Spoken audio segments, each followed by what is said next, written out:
Spencer, I'm going to compare your swing to Grant Wade, who was a tour player during the 90s and at that time considered by many players having one of the best swings in golf. He's now one of the top instructors of tour players. He's actually a right-handed player, but I have flipped him around so that he's left-handed, so it'll be easier for you to see the comparison.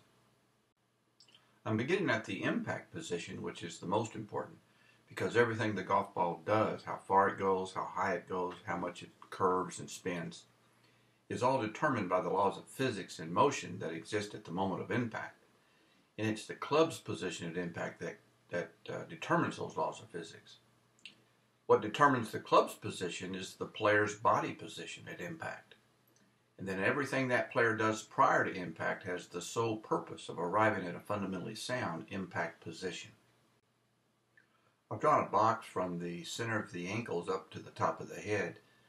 And first, as we look at Grant, you can see how at impact Grant has the majority of his weight on his front foot.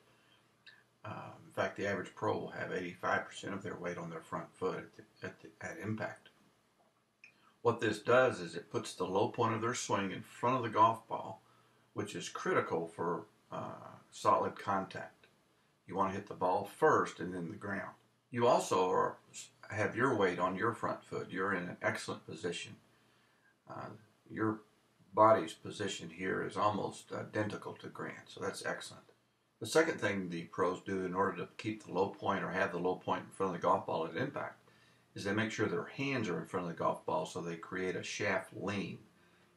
The red line is the shaft of the club. And again, just like Grant, you have your hands in front of the golf ball. You've created that shaft lean. What that does allows you to hit down into the golf ball so that you hit the ball first and take your divot after contact. Now let's look at some of the positions prior to impact that influence your impact position.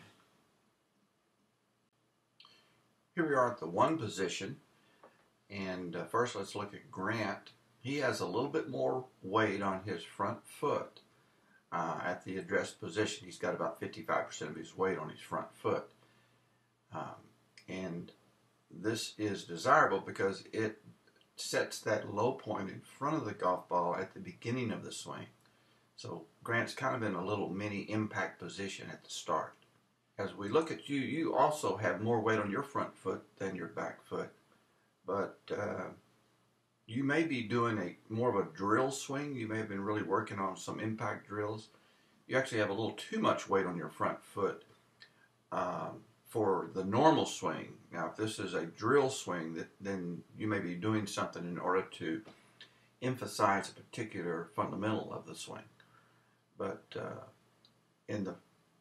as your swing becomes fully finished and developed, you're going to want to set back a little bit more evenly balanced. You have probably 65-70% of your weight on your front foot, and it would be best for a complete finished swing to be a little bit more centered and not have an excessive amount of weight on that front foot, but to back up just a little bit and you can see how your this hip right here is quite a bit away from your back foot, where Grant's a little bit closer. So I would like you to start working on some swings that start from a little bit more of a centered position, but still have that slight little bit of weight on that front foot. Now going to move the swing from the one position to the three position and look at the movement there. First I'm going to do Grant. Now as Grant moves, he stays stabilized there. He's rotating around that front leg. But when he gets to three, if you look at his right knee and right hip, they're not moving more toward the target. He's just turning nice around it.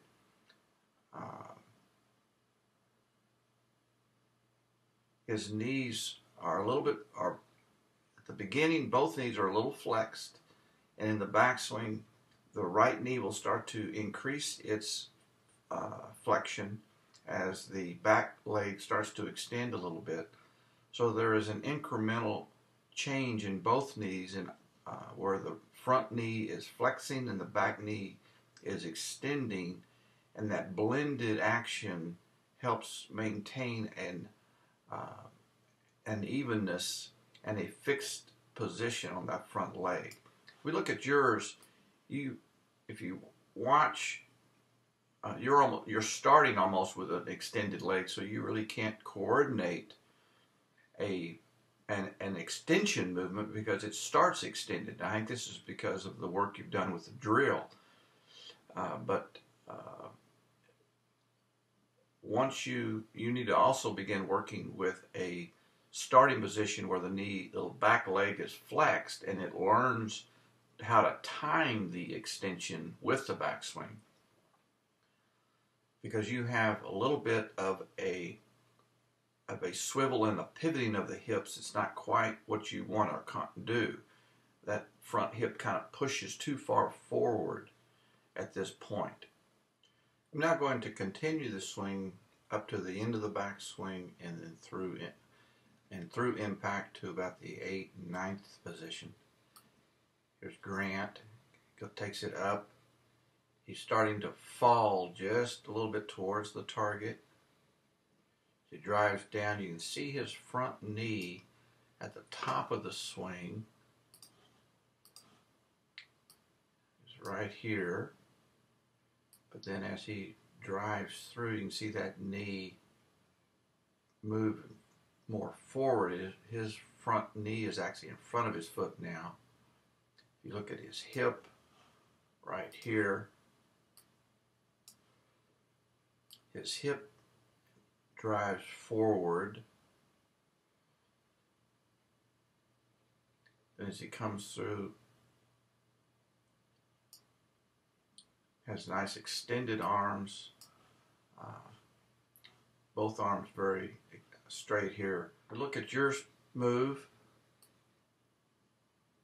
As you go up, instead of moving more forward, you've already preset yourself as far forward as Grant has. So you don't have any lateral move towards the target in your downswing, because you preset yourself so far forward. So you're not going to learn how to coordinate that move in the downswing correctly. The only movement you can create is a pivot, is a spin move right there. The correct move is not just a shift. It's not just a turn. It's a blended shift turn. And all you have is a turn because you've preset the shift. So once you work on a new setup where you're a little bit more balanced and centered, so that when you go backwards, you still have room to shift. You'll save the shift for the downswing, so that you can develop this blended shift move. And as you come through, you can see how your back is a little bit straighter right there, and Grant is a little bit more tilted. Your spine is a little bit straight right there, and Grant has this tilt back. He's pushing his belt buckle back, but his top of his spine, his sternum, is leaning back, and you don't have that because of it's all going back to your starting position, and it's your setup is preset too far forward.